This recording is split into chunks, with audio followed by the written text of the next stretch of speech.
Hi hello Namaste from Indian किचनमध्ये आपलं मनापासून स्वागत.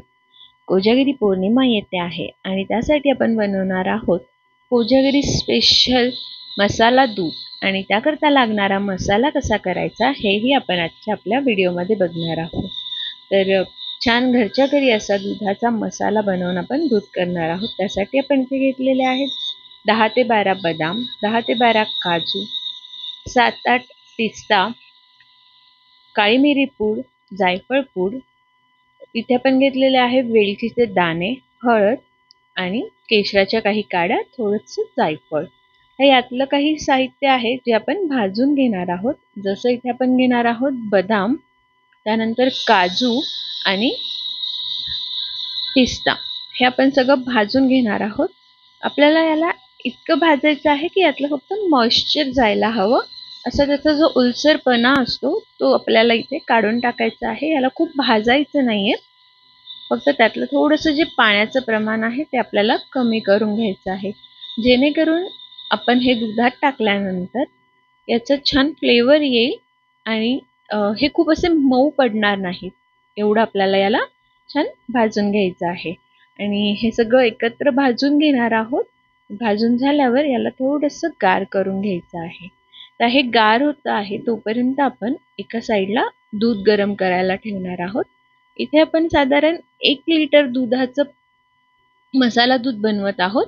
तर इकडे आपण कढईमध्ये दूध काढून घेतलेलं आहे आणि याला आपल्याला छान गरम करून घ्यायचं आहे. साधारण एक उकळी येऊपर्यंत आपण याला ठेवणार आहोत आणि त्यानंतर आपण तोपर्यंत आपण करणार आहोत आपला मसाला बारीक.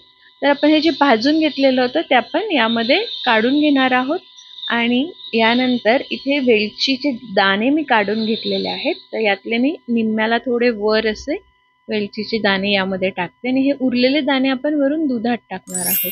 केशराच्या 2-3 काड्या आपण यामध्ये टाकून घेणार आहोत. त्यानंतर इथे मिरपूड घेतलेली आहे, साधारण अर्धा टीस्पून मिरपूड मी इथे घेतलेली आहे. ऑप्शनल आहे, आवडत असेल तर घ्या.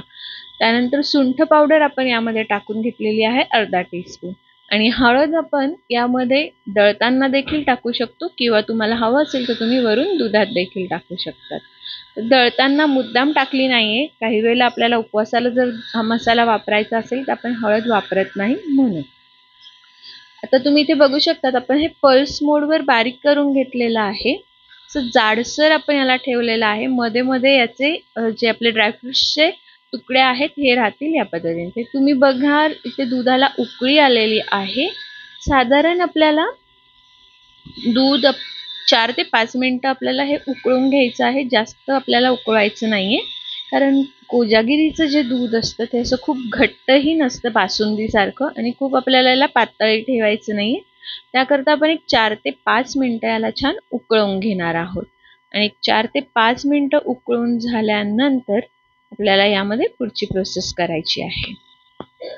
तोपर्यंत तुम्ही व्हिडिओला लाईक करा, शेअर करा, चॅनलवर नवीन असाल तर सबस्क्राईब करायला विसरू नका आणि शेजारील बेल आयकॉनवर क्लिक करा, म्हणजे येणाऱ्या प्रत्येक नवीन व्हिडिओचं नोटिफिकेशन तुम्हाला मिळत राहील.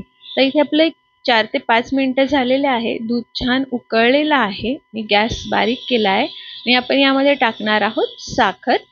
ही साधारण अर्धा कप साखर आहे किंवा थोडीशी वर टाकलीत तरी चालेल.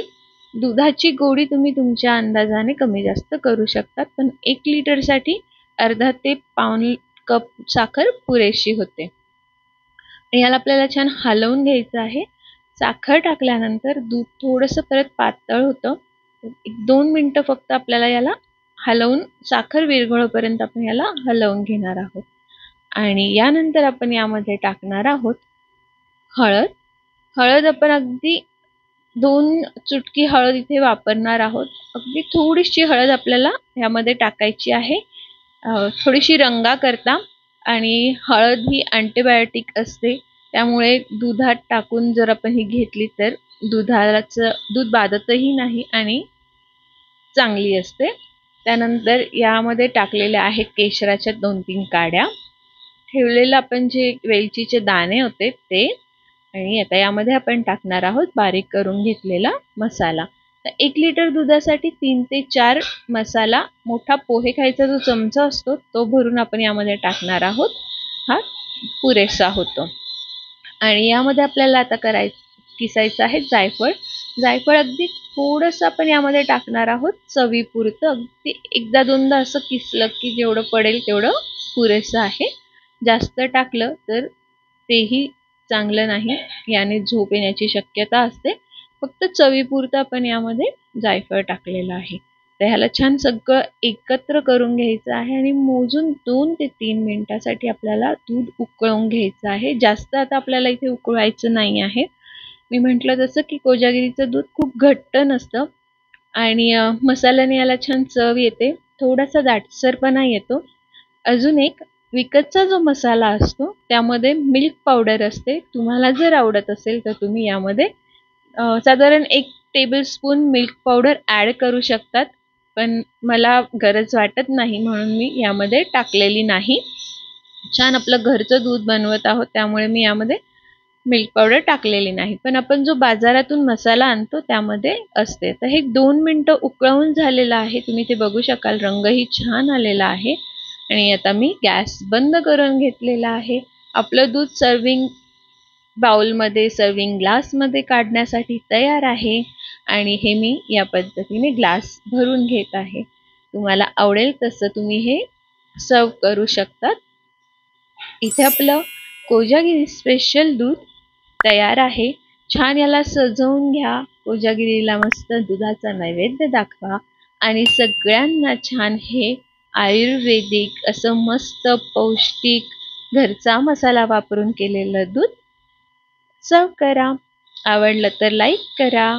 भेटूया पुढच्या व्हिडिओत. तोपर्यंत नमस्कार.